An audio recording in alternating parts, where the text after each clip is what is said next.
Scott Pioli, former Patriots executive and Chiefs general manager. We had scheduled Scott last week, and it just so happened the timing of this. And I still wanted to have Scott in because being a former Patriots general manager, you certainly know the town. You know about Patriots Day.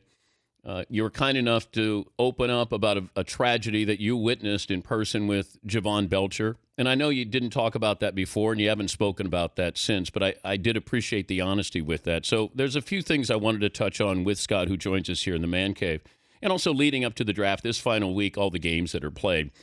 Let me start with your memories. When you first saw what was happening in Boston, having spent, 9 years there? Yeah. Patriots Day and watching the New York City or Boston Marathon. What did you think? Yeah, it was surreal. Events like that when they unfold, I think the first reaction is you don't have a reaction because it's literally unbelievable because of what. Although we've had so many tragedies in this country as of late, or certainly in our generation, our lifetime, it's surreal at first. And I was sitting in the studio yesterday. And we're preparing to do the show, the PFT show, the Pro Football Talk show, and this starts unfolding. I was actually in the middle of an interview with Tom Curran, who was in Boston at the time. He says, "Well, you're not going to believe what happened. There was just an explosion." So I did that hit, and I walk out, and I go into the viewing room, and it's unfolding right there in front of us. And of course, a million things go through your head because I know so many people.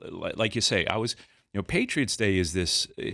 For those people around the country that don't know about it, it's this magnificent day and feeling and sense of patriotism and honor in our country that exists in not just Boston, not just Massachusetts, but it has extended within the New England area. I remember my two college roommates were from Boston, from Everett, and I had never heard of Patriots Day. And I used to clown them about this Patriots Day. Oh, these guys have their own special holiday. It's kind of this running joke. And then when I got the job with the Patriots, you're living there. I mean, everything shuts down. The way they honor Patriots Day, it's bigger than a lot of other holidays. It's really quite remarkable. And with all that going on in my head yesterday, thinking about the tragedy, the people, the day, it was just surreal, Dan. And then watch it unfold. And then you see the gruesome, really how gruesome the whole thing was. It's unsettling on so many levels. And I've been in touch with so many people. It's just, it's tough. But you win the Super Bowl. So after 9/11, Patriots win the Super Bowl. Yeah. How heightened was security? Oh, it was. Think about that. That year that we won the first Super Bowl, that was when 9/11 happened during that season. And as the season went on, that whole season had a surreal element as well because everything that was previously normal was different. Security at the games, the travel, the time it took to travel, the security as you entered the stadium, the security when you went to the hotels, security as you're leaving hotels. I mean, everything was hypersensitive. And then, we get to the Super Bowl and the amount of, we even had to cut back on the number of guests and who could attend and who could get passes, who could, restricted areas. So even though it was, I didn't know that it was different, but you knew it was different. I hadn't been to a Super Bowl previously, but you knew and sensed it was different. And then the actual presence of military, the police, again, there was this whole, even that, I know I'm using the word surreal several times, but that whole time, that whole window of time was really bizarre. And then, you win the Super Bowl, then the next week we had this enormous parade in Boston. And even then, going through the security precautions and checks and the testing of the buses and the people and, and then watching it the next couple of years when we won, successive Super Bowls, then in 3 and 4 years, each year it ratcheted up. The security did, and the concern and the fear, because it didn't just stop with 9/11 or within that 1 year time. It got more and more, there was greater concern because I think the whole country and our security in the country and state police, local police, everyone started learning more about what could actually happen. And, again, unfortunately, we keep having these reminders of how crazy this world has gotten and how crazy people are and these dark places that people are. And I was listening to you, Dan, and you ask why, and with all these tragedies, you mentioned the tragedy that I was involved with, and it's just it just brings you back to this reality that's not real. Well, I ask why, but even then, whatever the answer is, it's not worthy of whatever happened. No. So no matter what, you say, why did it happen? And then you're going to get the answer and you're going to go, really? Or that was the person, or that was the reason why, or that was the group. And that's the angry part of it, the frustrating part with it. Yeah, there's no doubt. And it does make you angry. And then you've got to, then you step back and you start breathing and you, what happens in all these tragedies, though, that is the part that makes your heart start to heal or at least feel good, is watching when communities come together. Because with every tragedy, with every bad thing that happens, generally you see communities rally together and you see the good. And it's just it's just so unfortunate that we have to go through, it's not just bad, it's just flat out ugly. That you have to go through the ugly. Well, we're used to seeing this in Syria or Iran or Pakistan, or, and then we change the channel.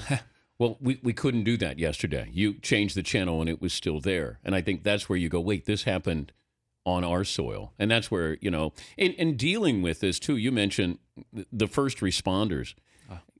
It's stories like that help us get through it, that we realize the good that's out there. Whereas we see what happens in foreign countries, we don't know what happens after the bomb or who the first responders are or the positive stories. We at least have that to take away from 9/11 or Boston or Oklahoma City, where you do have good people. That's an incredible point, Dan, because I'll tell you, you ask about what was your reaction, what did you see?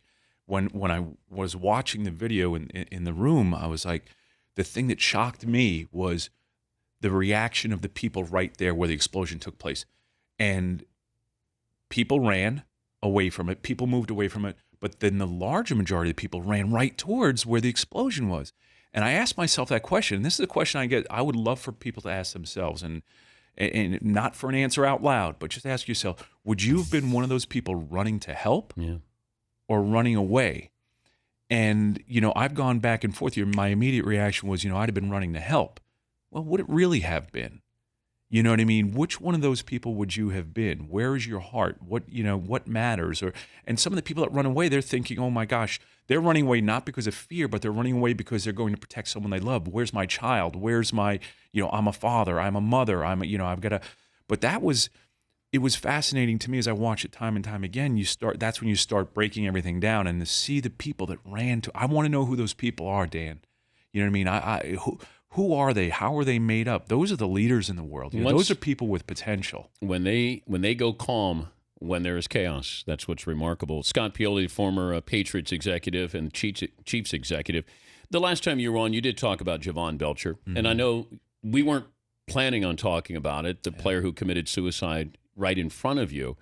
But to try to process that, that's obviously on a smaller scale, that this is right in front of you. It's one person as opposed to something on a grand scale with the Boston Marathon. But how many times do you say why to yourself after that?